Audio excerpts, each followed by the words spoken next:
Shego, hello. My name is Bradley Clements, and I have the privilege of opening our panel featuring Epple, Ojiig Corbiere, and Heidi Bohaker of GRASAC, the Great Lakes Research Alliance for the Study of Aboriginal Arts and Cultures. Al and Heidi are history professors at the Universities of York and Toronto, respectively, and are founding members of GRASAC. Autumn and I are doctoral students, also at York and Toronto, respectively, who have been working as research assistants with GRASAC for just a few years. Between the four of our perspectives, I think we'll have an interesting conversation, beginning with quick presentations by myself and Autumn. We'll be discussing Great Lakes diplomacy through cultural heritage in relation to our experiences with GRASAC. GRASAC is a large group of Indigenous and non-Indigenous people gathered by our commitment to Great Lakes Indigenous art, heritage, and sovereignty. GRASAC is also a large group of relations from the Great Lakes region, which are presently in heritage and language collections around the world. This group of people, language, and heritage relations are brought together digitally.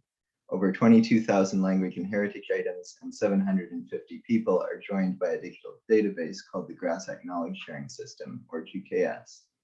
We are also networked through digital communications, in-person gatherings, and research trips. Through the work of people on this panel and many others, GRASAC continues to widen and deepen relations. Presently, we are working to transition the GKS to a public-facing format while also incorporating it better into the classificatory ontologies of Indigenous languages of the Great Lakes. We're also launching a set of mobile community research kits of digital heritage tools that Great Lakes Indigenous communities can use to increase their digital heritage capacity, with the option but no expectation of sharing results. Great Lakes Indigenous materials are not artifacts, as many in this conference are likely aware. They are relational and often agentive beings. They are often relatives, elders, and ancestors who are inextricably tied to people, places, and other than human relations. Many were made and given to form, strengthen, or repair relationships, including international alliances. Caring for these relatives comes with weighty responsibilities. As a white settler Canadian treaty person, working as a research assistant with GRASAC has required me to reflect upon my role in this alliance, which is significantly and internationally called such. This has inspired me to pursue doctoral research to better understand the treaty responsibilities of heritage institutions holding Great Lakes diplomatic materials. I'm privileged to be supervised in this research by GRASAC's current co-directors, Kara Krumpotich and Heidi Bohaker, along with the great Cree legal scholar, Jeff Hewitt. Personally, I'm theoretically and politically informed by the Anishinaabek constitutionalism and treaty law shared by legal scholar and former GRASAC research assistant Aaron Mills, or Wabishki Maingan, of the Mukwudodom. Aaron explains that, quote, each of us needs the gifts we don't have in order to be free, and in many instances, simply to survive. As deeply incomplete beings, the ubiquitous need for the gifts we lack means that each of us is inherently connected to all others, and not just human others. Our ontological foundation is one of interdependence. Our normative foundation for political community had better be too, end quote. This might be seen in the range of gifts that Indigenous and non-Indigenous members have brought to GRASAC research trips, projects, and operations.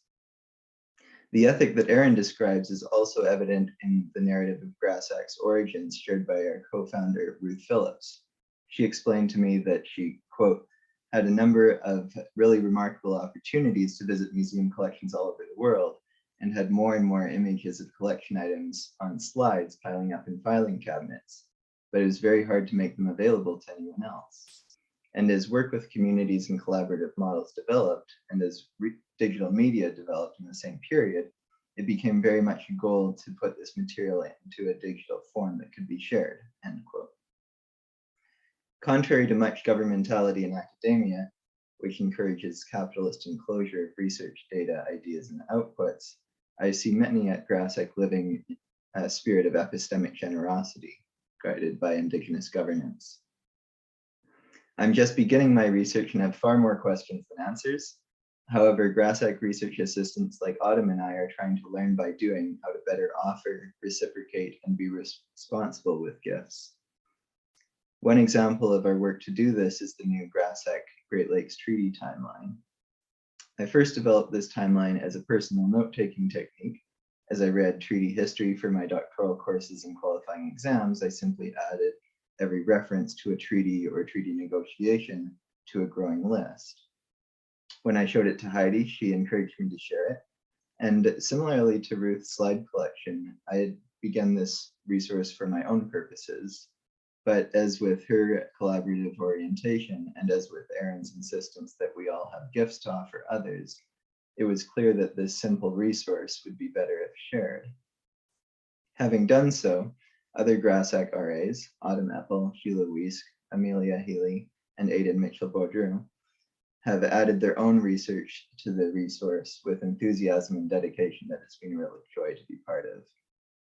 Anyone's welcome to contribute to the resource by contacting us. This is similar to the GKS itself, which can be added to and edited without erasing others' contributions. As of yet, the timeline has 159 entries of Great Lakes treaties and negotiations spanning 868 years. But it's not just a list. As we develop the resource, we're linking treaty records to the negotiations which preceded and followed them, heritage and language items from the GKS and other databases, primary and secondary source literatures and orations, and virtual exhibitions and articles on the grasac.org website. In conversation with our team, I continue to contemplate ways that the treaty resource can be better adapted to relational, oral, and non-linear understandings of history and time. Inspired by Great Lakes Indigenous relational ethics, legal orders, and treaty responsibilities, we're trying to learn and better practice ways of collaboratively sharing our gifts and upholding Indigenous sovereignty. Now it's my pleasure to pass the conversation over to Autumn. Thank you, Ian. Nyawagoa Bradley, thank you. Seiko Ani, hello everyone. My name is Autumn and I've been RA of GRASAC since the fall of 2020, in which I've been often working directly with the online collections on our GKS database under the guidance of Heidi Bohaker. This means that I'm responsible for editing, upgrading, and adding new records associated with these relatives in various collections around the world, as well as guiding Amelia and Aidan in doing the same. As a Mohawk graduate student researching the Haudenosaunee Confederacy within the colonial wars of the 18th century, I personally work towards fusing Indigenous methodologies and ways of knowing into the practice of history. GRASAC allows me to do the same within cultural heritage, and the connections I've been able to make with these collections has made a profound impact on both my studies and me as an individual. I would like to introduce three relatives that I believe represent the diversity of the GKS and the relational responsibilities we strive to uphold. The first object is titled chatelaine bag and can be found in the collections of the National Museum Scotland. A chatelaine bag is a formal waist bag worn by 19th century women and was likely purchased by a non-Indigenous person as a souvenir at Niagara Falls. Possibly Tuscarora in origin, this bag uses both opaque and greasy, shiny beads, velveteen fabric, cheap cotton fabric, and cardboard backing for the beadwork. The GKS notes that in 1857, a pattern for this type of bag was made available in a British women's magazine. So the Haudenosaunee artist would have used such a pattern and adorned it with Haudenosaunee beadwork designs. Made between the 1860s and the 1870s, the bag represents a fusion of cultures, a settler item being made in an Indigenous fashion.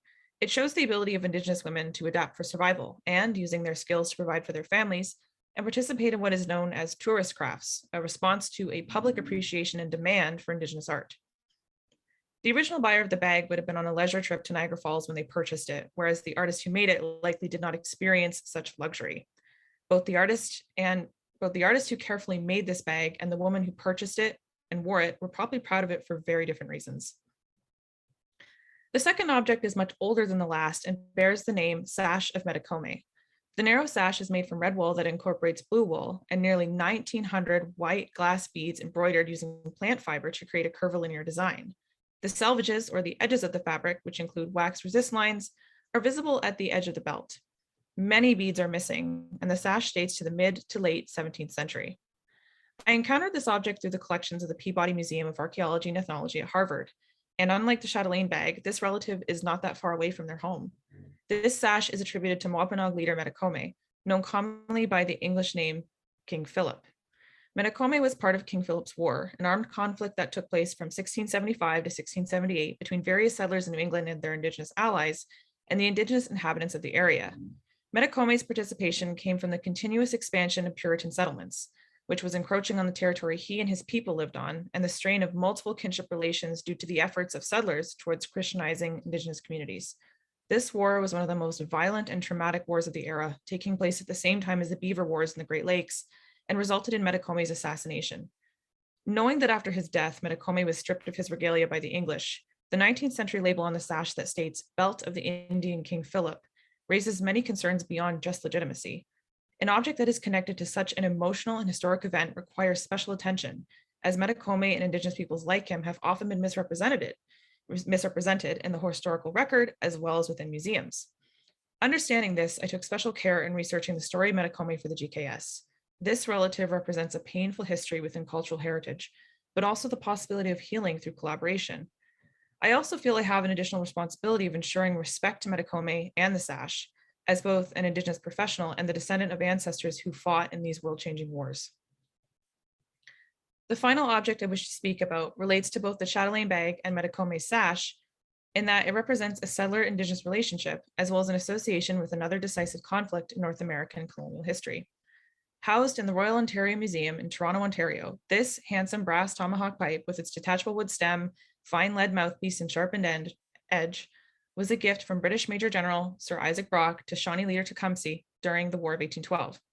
It was part of an exchange that took place during the first meeting at Fort Amherstburg, Ontario on August 13, 1812. King George III had several of these specific tomahawk pipes made to be offered as gifts to Indigenous leaders in hopes of gaining their support. And knowing this, Brock respectfully presented the Shawnee chief with the object. Accounts from the meeting suggest that Tecumseh and Brock were greatly impressed by one another and agreed to form an alliance between the British and Shawnee that would aid the weak defenses of Upper Canada. 3 days later, Brock and Tecumseh claimed an impressive victory together at Fort Detroit. This tomahawk pipe came to represent their enduring agreement as allies, and Tecumseh kept it with him even in battle. The GKS notes that there is a small hole made at the tip of the blade, perhaps made by Tecumseh himself, for attachment. The wooden detachable stem, unsurprisingly, has a few marks, which indicates it was certainly used by its owner.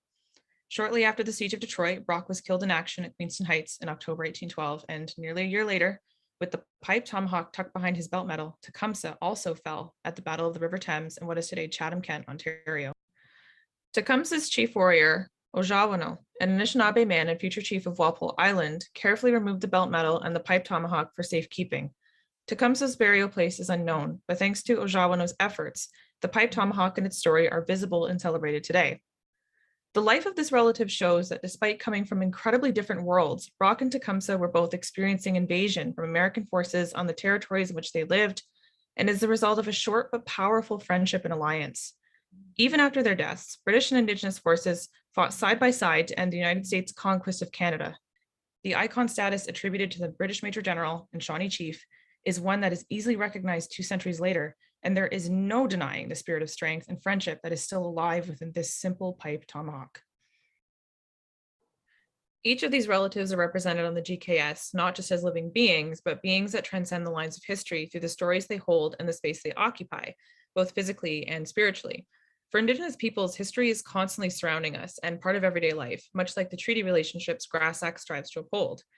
In addition to my work on the GKS, I've also contributed to Bradley's treaty project. I relate my contributions so far to my own research regarding the peace and alliance treaties made between British forces under Sir William Johnson and the 7 nations of Canada near the end of the 7 Years' War in the year 1760. They are known as the Treaty of Oswegatchie, the Murray Treaty, and the Treaty of Kahnawake. Although there are more well-known treaties around the Great Lakes, these smaller, often forgotten agreements are important to the story, as they outline ongoing changes within settler and Indigenous relations. As the 7 nations ensured the British acceptance that they would retain their territories, the ability to trade and practice religion as required, as well as no backlash for their association with the French, they entered into the Covenant Chain Agreement and reunited with their Haudenosaunee brothers in peace. These alliances and promises of peace between settler and Indigenous communities, as well as repairing relationships decimated by war, remind me of the importance of collaboration between settler and Indigenous professionals within cultural heritage today. GRASAC is working towards a collaborative future, one that I personally have long dreamed of, and it's so exciting to see our work continue to grow and evolve. Thank you, Nyawa. Thank you so much, Autumn. Um, Heidi and Al, we'd love to hear your thoughts and comments. I'll talk a bit about uh, I would say Ojawano, the man of the South. That is what it means. Ojawano, and as Autumn had mentioned, he was listed as an aide de camp to Tecumseh. And he also received the General Military Service Medal that was issued for services during the War of 1812. And his was, well, each of these, actually, what's unique about these medals, and this one's at the ROM as well, is that the medal was specifically made for War of 1812, but also other battles in the Commonwealth, so in Egypt and elsewhere. But it wasn't for every and any battle. It was Fort Detroit, Chateauguay, and Chrysler's Farm. And then so the band on the medal, there would be the ribbon, and then the band, it would say Fort Detroit or Chateauguay, or and then around the medal, actually on Oshawano's, it says on there that he's a scout, and it has his name. So a lot of these other medals that chiefs were awarded are just, in a sense, generic. They don't actually have a specific identifier, but these ones, these ones that the General Military Service Medal do have that. And so Ashawano is an interesting name at that time as well. We Anishinaabe people differ than other First Nations in Canada, well, in on North America, in that oftentimes our names are not determined by your clan. So out west, some clans will have specific names associated with that clan. And sometimes the Huron-Wendat and some of the Haudenosaunee people, if you have one of the traditional names, you know that that's your clan. It goes with that clan. Whereas with Anishinaabe names, in this community that I'm from, is Chiging, they have a fella named Oga, and that means the pickerel, but his clan is Caribou, I think. And there's no relation between the two. And so the same thing with Oshawano, the actual name, at that time, it looks like there could have been at least two other men that had that same name. And one of them was up by Sault Ste. Marie. And later on around the 1850s, he was later called Ojawano Okewezi. And that means old man of the South. But at first he was just called Ojawano. And then there was another fella down by Kettle Point area with that same name, Ojawano. Anyway, one of the things that I really like about this Ojawano that Autumn talked about is there's the Jesuits went to Walpole Island, Pequedronong, and they wanted to set up a church there. And they asked Indian Affairs if they could set that church up, and they started cutting down the logs to do so, and they started clearing the land, but they didn't ask the chiefs or the elders. So they were told to stop. And then the Jesuits wrote this down, but then this was also published in an article in Ethnohistory. And Ashawano and his chief, Bitwe Gijik, these two are the ones that were the principal actors to go and stop the priests from doing that. And then they had this debate about amongst each other about what was proper, and it now we would call that kind of cross-cultural education. And one of the first things that Oshawano does is he says to the priest, you are going to sit down here, and you are not going to talk, and you're not going to interrupt while I talk, and I'm going to introduce everything, and you won't talk, and then after I'm done talking, my chief here will talk. And then once he's done talking, you will get your turn to talk, and none of us will interrupt you. So you don't interrupt us either. And then he went on to talk about how he asked him rhetorical questions that were very insightful. He asked, what if I went to your country and I told you to believe how I believe? would you believe? Would you drop everything and would you leave and abandon all that your ancestors had given you? Me, my ancestor has given me and passed on to me great gifts that I want to pass on to my children. So it looks like his totem would have been the crane, and then also to put a picture to him, because oftentimes our ancestors, they will see their name and sometimes it's horribly spelled that it's unrecognizable and unpronounceable in our language the way we write now. And then, but oftentimes we have enough writing there to understand and discern what the name was, or maybe the oral tradition that's handed down still. And then, but sometimes we don't know what they look like. But fortunately, with this, there is one a daguerreotype, and then also, what does the ROM actually have? It's is it a tintype or ambroform? Oh, I think it's the ambrotype. Yep. Yeah. Beautiful. So we actually get to see what he looks like and how when he was dressed, what he was wearing. He was wearing he was all decked out. He had the chief's hat that were given as presents. He had the silver hat bands, and he had the silver armbands, and he had the coat. And the Ram has one of his coats, red coats that were delivered to different chiefs, but this one is his specifically. So we have a lot of his material culture, but we also have his words that go along with it. So that's the power that I should say, maybe not power, but that's the ability that the GRASAC database has, is to pull together these items that are in material cultures. So that's I think a more fulsome way to approach and to kind of breathe life into our ancestors, and to pass that on to all of our people, especially when they have such a beautiful way of talking about what the gifts that were given from the Creator and then handed down through the ancestors to our present generations, and how we want to preserve those and transmit them to future generations. I was smiling and thinking that it was an amazing example that you brought up there, because I literally just read not 2 days ago that debate, and it's in the Letters from the New Canada Mission, and I've just actually scanned it for a different purpose because I was teaching with it, and so it's now it isn't in the GKS, but I think I will now have to go create a record because it needs to be there and linked with him. And it does remind me again what you were saying of the power of the database to bring together these records, and how important that work also is for ongoing treaty litigation, and for helping just non-Indigenous Canadians, settler Canadians like myself, better understand the reciprocal nature of treaty relationships. Because when I'm a historian and I'm working with all these archival documents, but what you see in the archival documents of the council minutes is all this reference to gift exchange, and those gifts that were given. Every treaty council had a gift exchange as part of the law of treaty, and that it wasn't just the representatives of the crown distributing presents to the Anishinaabek or the Haudenosaunee.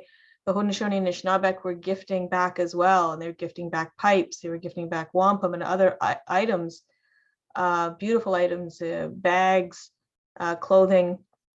So it was this bidirectional exchange. And of course, many of those colonial officials who were representing the crown took those items back home. They ended up in their family collections, and they ended up in museums, and they became separate from the treaty relationship, right? They separated from it, and they just become viewed as art objects that are sold in private, in auctions, and end up in private collections or in museums, completely disconnected from the treaty relationship in which they were originally given, and which they served to embody Indigenous law around that treaty. So bringing those back together, I think, also is really important for understanding treaty law as well, and to understand how bidirectional the gift exchange was, is a really important corrective to the historical record. That's how I kind of started out with these presents lists. I was looking at the Treaty of Niagara when I first started out. I didn't know anything about it. And then I was actually researching the Manitoulin Treaty of 1862. And when I started just doing archival research, I saw that in 1836 to 1854, Manitowoc was on Manitoulin was the council fire of the British and the Anishinaabek, and that sometimes upwards to 5,000 Anishinaabek from around the north shore of the Great Lakes were coming here. And earlier on, even some Menominee and Ho-Chunk people came from the Green Bay area, but Nipissing people came. And what I didn't really understand at that time when I started doing this research is I would see these present lists, and then the requisition forms, and it would say how many quote unquote Indians are coming to Manitoulin, how many men, women, and child, how many chiefs, warriors, and women, and then how many of them were deserving and how many were common, so-called common and deserving. And then the other thing was just looking at the sheer amount of gifts that were given. And one thing that I noticed there is that at each of those, tobacco was always given, and tobacco is one of our sacred plants. And we always talk about that tobacco is supposed to be the first thing that's given. And the other thing that I wanted to do with an exhibit that I never finished this exhibit. This was the exhibit that got me wanting to do this, was to actually compile an exhibit that shows all of those items that were given at a particular gift giving renewal, especially at Manitowoc. So there's like caddies, and I still don't really know what caddies are, and ratine. Actually, Corey Wilmot, our colleague from GRASAC, showed me what ratine is, and I think we saw it in either Scotland. Yeah, it must have been Scotland, but it could have been London. There were a pair of Meskwaki moccasins that actually were the top part had what she told me was ratine. And then of course we know now well, I know now what strouds are, and then printed calico, striped cotton. They had all different types. And the only thing that I was actually ever able to borrow from the Canadian War Museum was a musket and a chief's gun, and then also the gunworm and the flint and some ball for ammunition. But I didn't bother trying to borrow gunpowder, and the sword of Mokmanish. So I had borrowed a number of these items, but what we wanted to do was to put a whole package together to show what they used to give us from 1764, probably earlier, but 1764 all the way to 1854. And that's when they discontinued the presents. And that's the one that is actually the foundational treaty to all the treaties here. But we're still educating people about that and what that whole thing means. But it would be great to have the actual visual of seeing all those presents stacked up. I love that that exhibition idea.